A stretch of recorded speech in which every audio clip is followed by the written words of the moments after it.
Hi, I'm Dan Cortopassi. Today I'm reviewing an HO scale Norfolk Southern C40-9 locomotive from ScaleTrains. My model is part of the ScaleTrains rivet counter line and is decorated in the all-black original NS scheme without the horsehead on the sides. ScaleTrains offers the rivet counter -9s in two versions. The DCC ready version is $179.99. I got my DCC and sound equip model for $269.99 direct from ScaleTrains. We'll start the model at 100 possible points. The engine is packed in a sturdy cardboard box. Opening the box reveals an owner's manual with DCC and other information. Soft foam surrounds a two-piece plastic cradle that holds the model. Extra rotating end caps for the trucks are packed in a baggie inside the cradle. The handrails on the long hood have foam protectors. In spite of the packaging, my model arrived with a loose step in the front corner on the fireman's side. Models this expensive shouldn't arrive with broken parts, so I'm taking 5 points. Despite the damage, I still think this is an excellent box that should do a good job protecting the model for storage and transport. The real NS8765 was built in January 1995, part of an order for 100 similar units.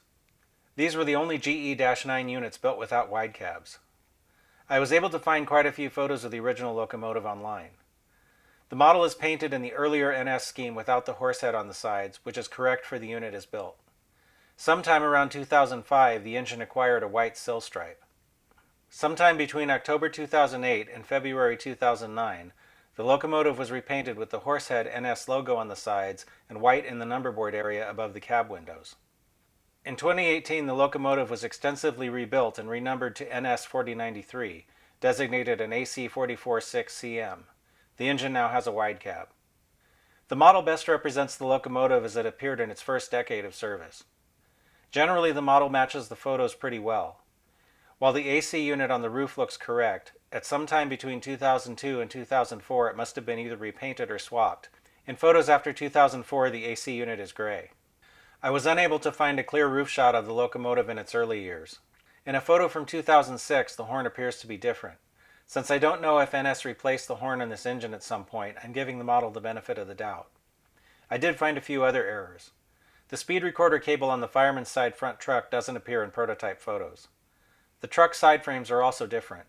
There should be another hole in the side frames in the flatter area between the axles, similar to the hole that's in the bulged area.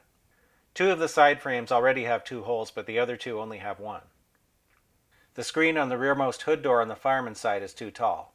It should be the same size as the one next to it. I doubt these issues are deal breakers for most modelers. Still, for a model this expensive and part of the rivet counter brand, I think these things should be correct, so I'm taking 5 points. I do like that ScaleTrains got a lot of things right, like the neat box with the screen front made of actual screen behind the cab on the fireman's side, and the dual antennas on the roof. The paint on the model is opaque and thin enough not to soften the panel lines, latches, and other small molded-on details on the shell. The markings are crisp and most of the tiny stencils on the shell are legible with magnification. Yellow is a hard color to get to cover well, so I'm happy to see that the yellow on the railings and step edges is mostly opaque. The handrails are made of a flexible plastic that should stand up to modest handling. The stanchions are mostly straight up and down on my model when viewed from the side. One of the things that sets the ScaleTrains model apart from other -9 models I've seen is the grille detail. In the radiator area, the grills are see-through and there's a fan housing inside. The trucks have brake lines in good detail, though as I mentioned before, they're not quite correct for this engine. The axles have rotating end caps. In front, the engine has freestanding wire grab irons, separately applied windshield wipers, and nicely done sand filler hatches. The numbers in the number boards appear to be applied under or on the back of a layer of clear plastic glazing, making them look like numbers behind glass. The unusual arrangement of the handrail stanchions on the anticlimber above the pilot matches prototype photos. Lower down, the model features working ditch lights, an uncoupling lever, an MU cable, hoses, and a plow that appears to be accurate. The cab windows slide, though like a lot of models with this feature, they tend to move around on their own. Tack gluing them with something removable like canopy glue might not be a bad idea. Inside, the cab has a complete interior. In back, the model has more freestanding wire grab irons, another set of ditch lights, and the same pilot details as the front, minus the plow. Up top, the AC unit on the cab has a separate grille of its own. The dual antennas feel fairly solid, but I'd still be careful to avoid touching them when handling the model. The horn casting is nicely done, though as I mentioned earlier, it's possible that it's not correct. I like how the exhaust stack has depth. The hole in it goes down into the model, making it look more realistic than the exhausts on some other GE models I've seen. The radiator grills are a standout feature with photo-etched parts that gives them some real depth. Underneath the sill, there's all the details that most modelers could want, including airlines, traction motor cables, fuel fillers, and more. All of the axles are powered and all the wheels pick up current. The model has ScaleTrains knuckle couplers on both ends. The coupler on the front is at the correct height. The coupler on the rear end is high, so I'm taking 5 points. On my engine, the rear end coupler also has a bad centering spring. All the wheels are engaged according to the NMRA standards gauge. There is no body wobble. The locomotive weighs 23.4 ounces. I measured a peak drawbar pull of 5.4 ounces on my force gauge. That's over twice the power of an average HO scale diesel and up a little bit from the 4.7 ounces that I got on my ScaleTrains Santa Fe C40-9W. I'm running the locomotive on DCC. The engine has an ESU LokSound 5 Series DCC and sound decoder. I haven't changed any of the default decoder settings except to reprogram the address to 8765. Like a lot of DCC decoders, it's set to 3 by default. F8 toggles the sound on and off and also turns on the number boards, step lights, and ground lights. F0 turns on the headlight, which is directional. The forward headlight is on when the locomotive is set to move forward. The rear headlight comes on in reverse. F6 turns on the ditch lights. These are also directional. In keeping with Norfolk Southern practice, the ditch lights flash alternately when the F2 key is pressed to sound the horn. F12 dims the headlights and turns off the ditch lights. F2 sounds the horn. The length of the toot depends on how long the F2 key is pressed. F1 rings the bell.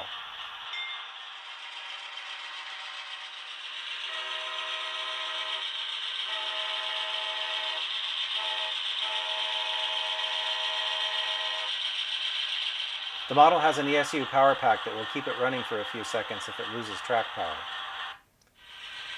F10 activates the brake function.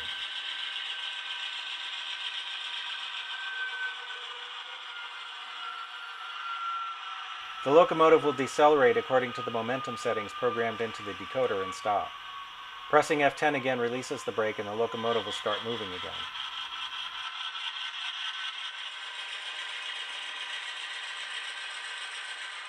F4 puts the engine in dynamic brake mode.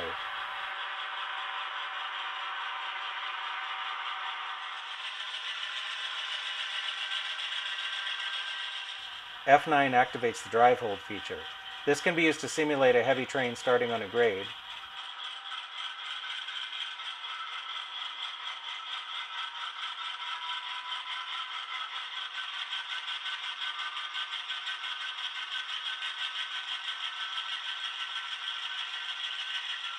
or a locomotive that is coasting.